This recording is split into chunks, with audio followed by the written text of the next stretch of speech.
My name is Kevin Ferguson. I'm a bus contractor and have been a bus contractor from 2014. As Bahamians, we are entitled to get what was promised to us throughout the campaign. We want the Prime Minister who shouted from every podium, at every rally, at meetings in the House of Assembly and even abroad, who promised that he had to stamp out corruption. He's here to be transparent. He's here to be accountable.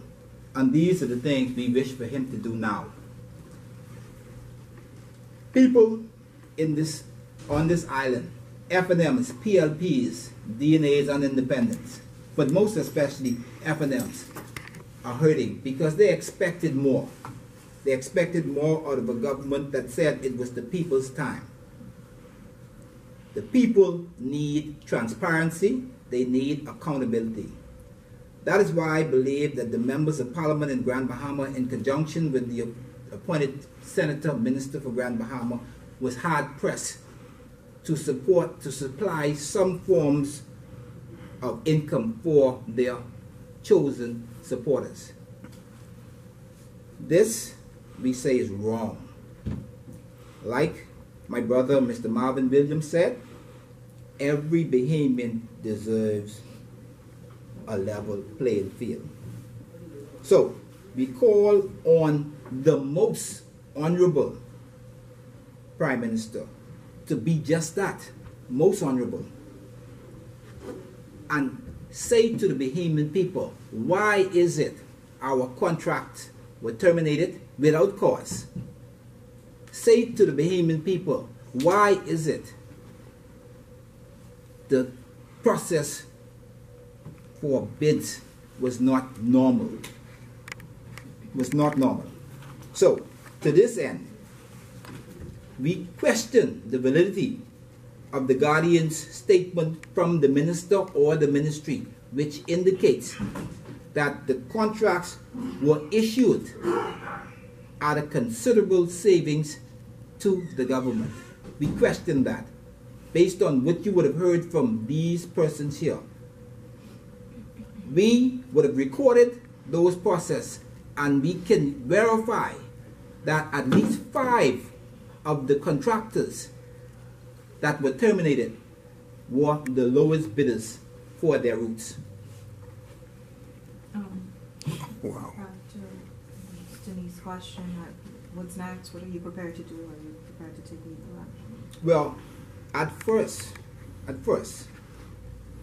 when we got the letters, and we heard what the minister said, that we got numerous complaints that the contracts were not lucrative enough for some people. So we had to review these contracts. So hence we terminated them. But in most cases, in most cases, these same contractors will get these contracts back at a better price, so to speak. Put it in the Tribune. So we thought that was all right. But shortly after that, we would have heard some sip, and then we realized that we had to take next step. So we would have hired, we would have retained the service of Queen's Counsel Anthony McKinney's firm, who's working in conjunction with Queen's Counsel Wayne Monroe to get retribution for lost revenue and damages. We have already done that. And what's next? I mean, other than that, what are you prepared to do? Well, we're going to continue to fight. And you know, while persons out there may think it's about money, it's not about money for me, and I don't believe it's about money for my colleague bus drivers. It's the principle. The fact that the PLP, who this people time government made the whole country and the world believe was corrupt, would have honored the contracts that the Free National Movement would have given in 2009 for 5 years. And I can assure you, it's easily verifiable that it was a select group of individuals who got those 5-year contracts. The PLP did not terminate them. As a matter of fact, they extended most of them for another year. And then they issued 5-year contracts. So, it is evident that the PLP usually follow the president of the F&M when it comes down to bus contracts and lunch vendors. So I would say to the government that this is a poor precedent that they have set, because while I may not condone the government doing exactly what they do when they come to power, which based on the actions of this government should be in the next election, Bahamians are just people, and they are going to want to get even. And so I urge the Prime Minister. Do you think that's fair, though? You say Bahamians would want to get even. Do you think that's the way to go? I mean, before this, you know, for so long, they say when one government come in, they would get rid of those persons who supported the former administration, and now the same thing is kind of happening. But you see, Natalia, they say that, but Clint Watson would have proven to you and the Bahamas that no such thing ever happened where busing contractors were concerned. It is the first time in an independent Bahamas that any prime minister would have allowed any minister of education to do such a thing. So if it happens now with this prime minister, who am I to say that the PLP supporters is not going to ask for blood? Who am I to say that the ministers or members of parliament that would be elected won't feel obligated to render this evil for evil as these fellas did? It is wrong. Like Quint Watson said, David, you're wrong for that. So that is what I'm afraid of. That's why I'm asking the Prime Minister, the most honorable Prime Minister, to do the right thing. If you're not going to undo what you did, then pay us for the breach. And you know, we have been good bus drivers, you know. We have good buses. You know, we have good service. So he cannot give us any legitimate reason for canceling our bus contracts other than the use of clause 4, which all of them know was not put there for this purpose. I know Mr. Thompson claimed that you were hogging up most of the contracts. He said that you guys had already repair contract, and also about some of the home repairs. Was incompleted. And most of which works wasn't completed and paid. You want to speak to that? You know,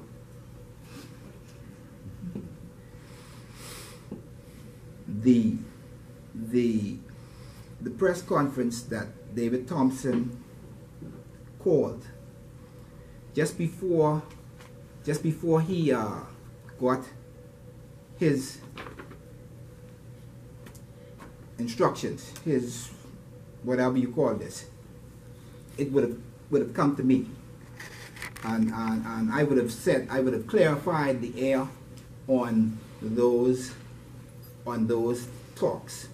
But I will do it just for the public. So maybe ZNS and Clint Watson would indicate to the Bahamas and to this Grand Bahama my position with regards to David Thompson's allegation. First and foremost,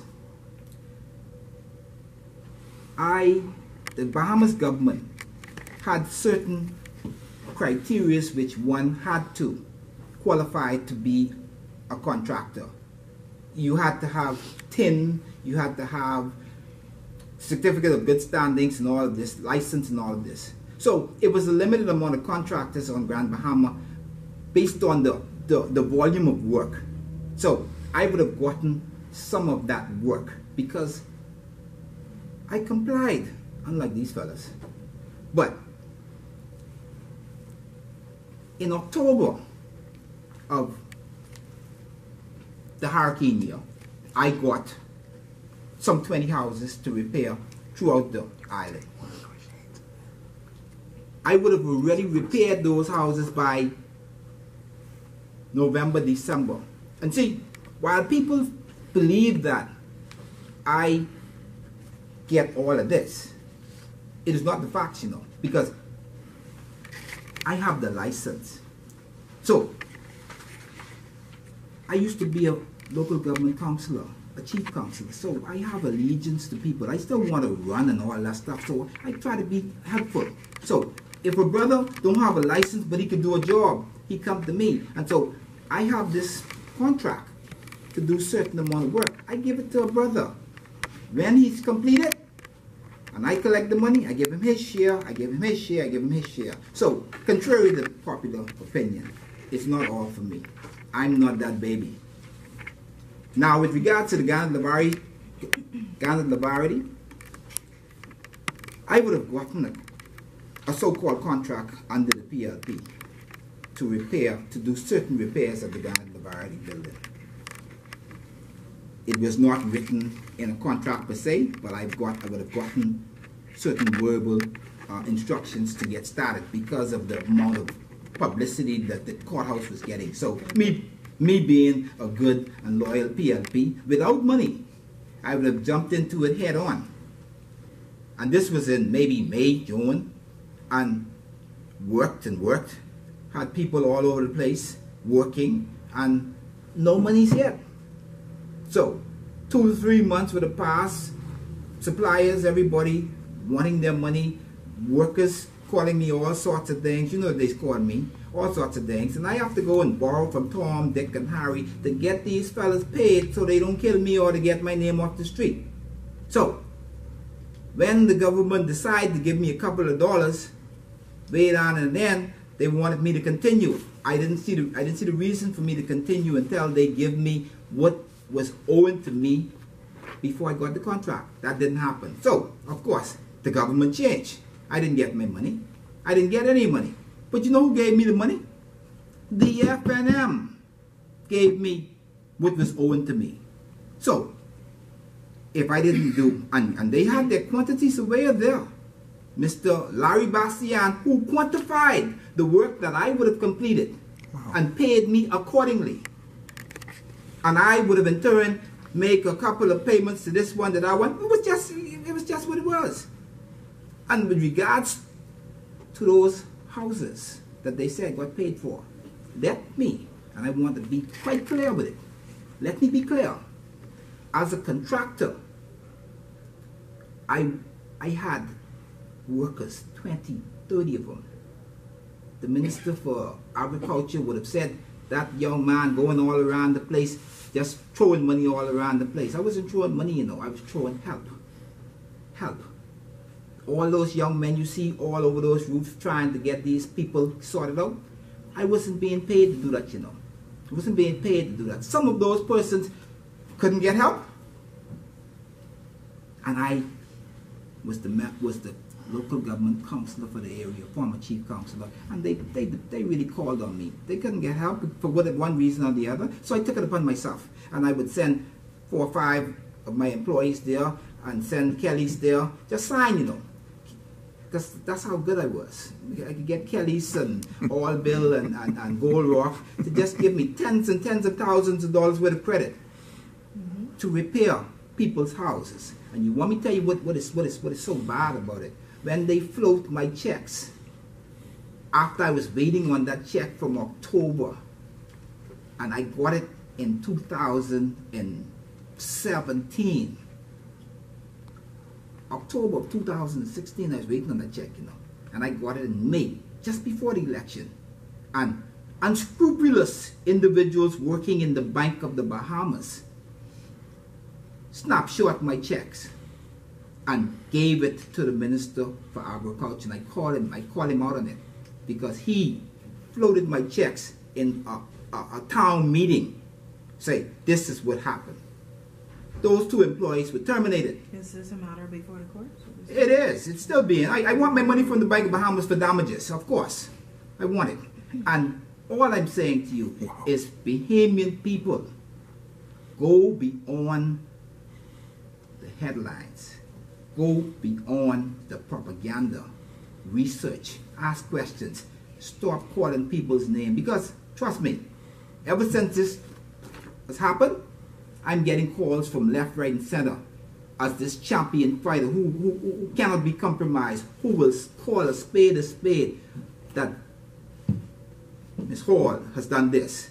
John Doe has done that, and they're calling you and Mrs. Reckley thieves. You understand what I'm saying? How do you feel being called a thief? A thief? A thief? What do you say to people who think that about you? No. She asks. When How do you feel called a thief? When someone called me a thief, I think you know, because I know that I'm not a thief, I reflect on Robin Hood, because whatever I have or would have acquired, I share. So if they want to call what I do stealing, I am proud to be just that, because I know whatever it is that I acquire, I share. And so they think that I have much, but what I have is a big heart. I'm a champion for the underprivileged. I'm a champion for those who cannot speak for themselves, who's afraid to speak for themselves. That's why you can see. That's why you can see. It's four of us here. But behind the scenes is many of them who are happy that Miss Albury, Mr. Lyme, and Mr. Williams have the testicular fortitude to stand up to this government for what they believe and what has been proven: victimization.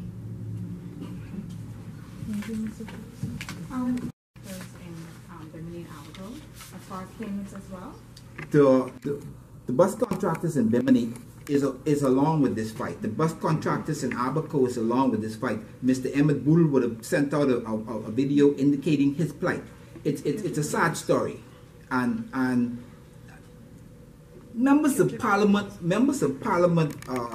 ought to remember that election is over 6 o'clock on that day. After that day, it's all about service to the Bahamian people, no matter who they would have supported. No matter. And so, for those people in Bimini, Abaco, and wherever, Iluchu, where they would have done this, I encourage them to contact us if they've been wrong, so we could put them on this bandwagon and make sure that the government pays restitution. And to all Bahamians in this country, remember, today is us. Tomorrow it could be you. So wrong is wrong. You ought to speak out against it. You ought to speak out against it. Don't care what it is. You know, when I think about someone knowing that John Doe just killed somebody, and he didn't say anything. He knew. He sat there and he didn't say anything. And John Doe got away. And the next day, John Doe killed that person's brother or mother. That's what can happen when you sit and do nothing, when you see something is wrong. That's what can happen. And the government is asking persons who know of wrong to speak out against it. We are asking the government to do right by the wrong. That's all. Is there any truth on bus drivers being awarded contract without buses? Yes. Oh. Yes. I can testify to that. Let me tell you something. What proof do you have? Tell us. We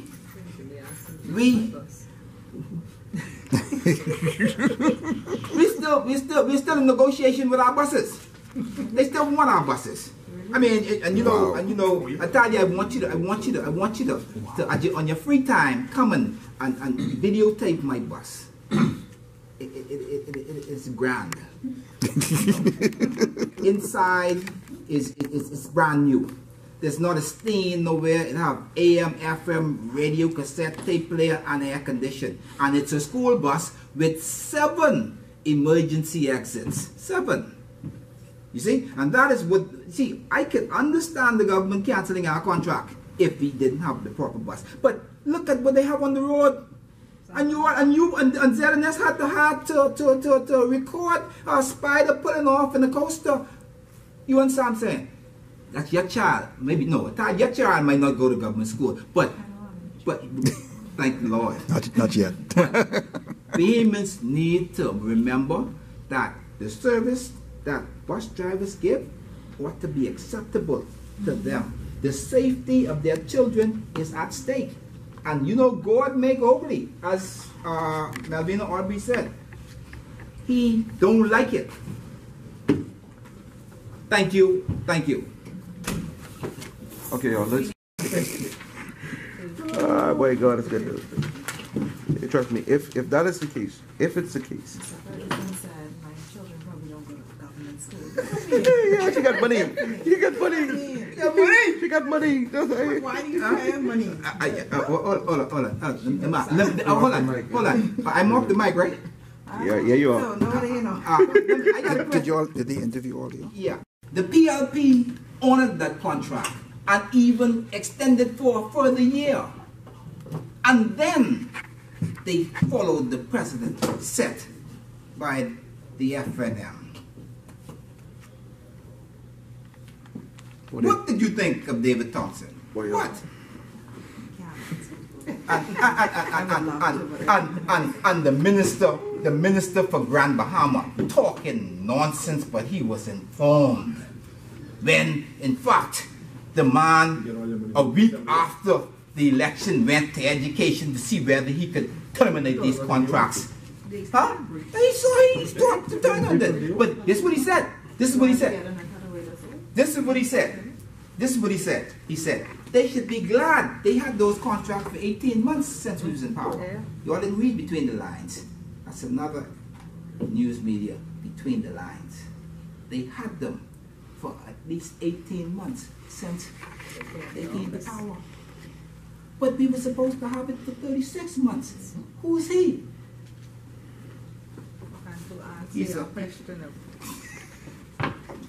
school is supposed to open on Monday. Right. And Saturday night, a gentleman that has 2 contracts sat in my house, in my living room, and tried to lease my bus for Monday morning. Really? What did you say? And 2 contracts.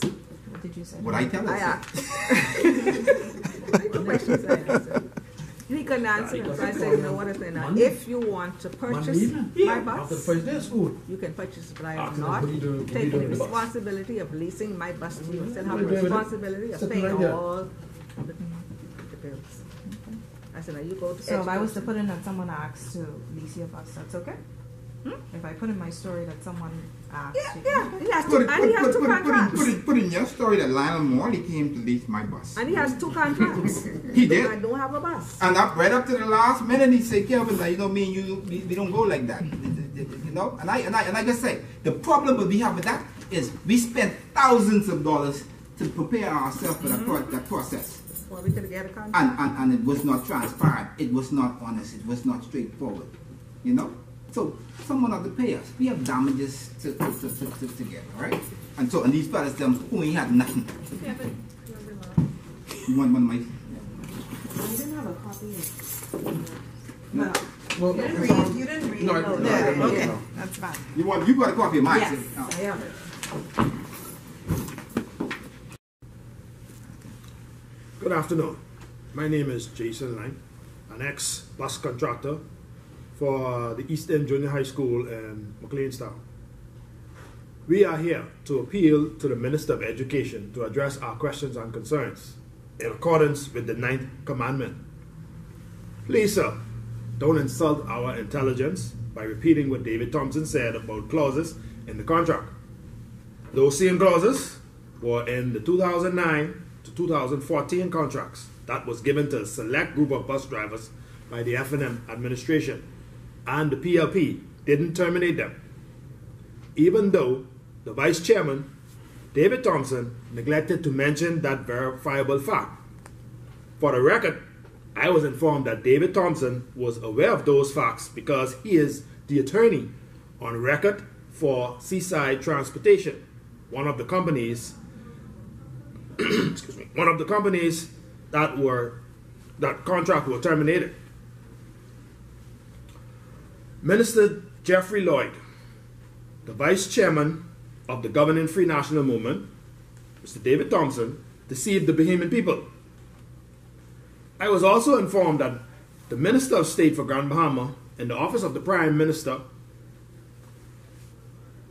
did not have to be informed about anything concerning bus contractors because he did his own research, so he was fully aware of what they planned to do.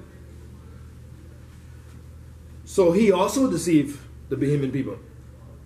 We do not wish to hear from either of them anymore on this matter because the truth needs to be told. Honorable Minister Jeffrey Lloyd, these are my questions that I need you to answer. Number one, why didn't the bus contracts go to tender? Isn't that government policy? Number two, why was only a select group of cronies invited to bid, and how were they chosen? Number three, how is it that persons who bid on a contract to receive $6,000 and $7,000 a day as payment awarded contracts? Can we afford to pay Lionel Morley that kind of money for a busing contract? Number four, how is it that persons whose name were not recorded at the bid opening were able to receive contracts? And last but not least, if I was the lone bidder on route number 5, why was the contract given to Carlton Roberts, who never even bidded on that route? Please tell me if this process was transparent. Thank you very much.